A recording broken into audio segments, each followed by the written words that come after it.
to be ashamed of something that we've done. Known for his intellectual, balanced approach to Christian apologetics, a field of theology that espouses reason and historical accuracy, Ravi Zacharias could be called the C.S. Lewis of the age.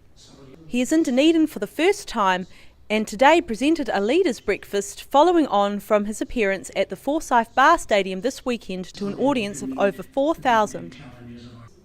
I caught up with Zacharias for a conversation on the topics of truth, politics and the role of the New Zealand media.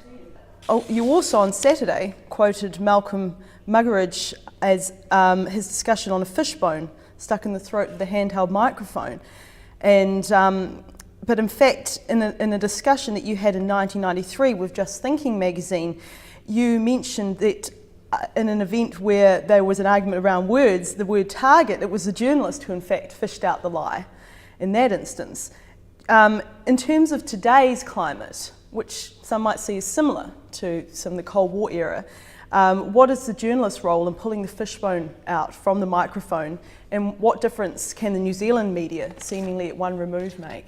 I think the journalist is very important in our time to tell us the truth, because we are hearing so many voices, so many sounds. We are making key decisions that affect the lives of people.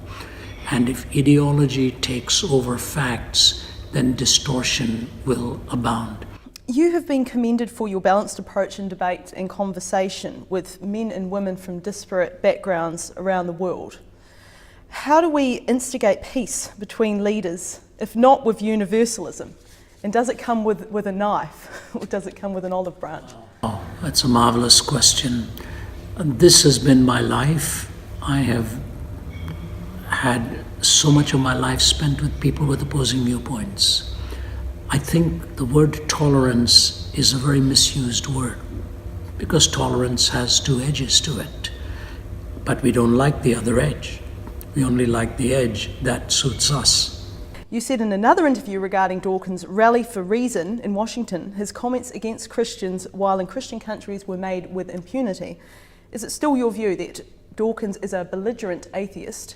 And if so, is the rest of the world behind him? He's free to believe what he does, and thankfully we are free to believe what we do, and we know in the end the answers of Jesus are much brighter than those of Richard Dawkins.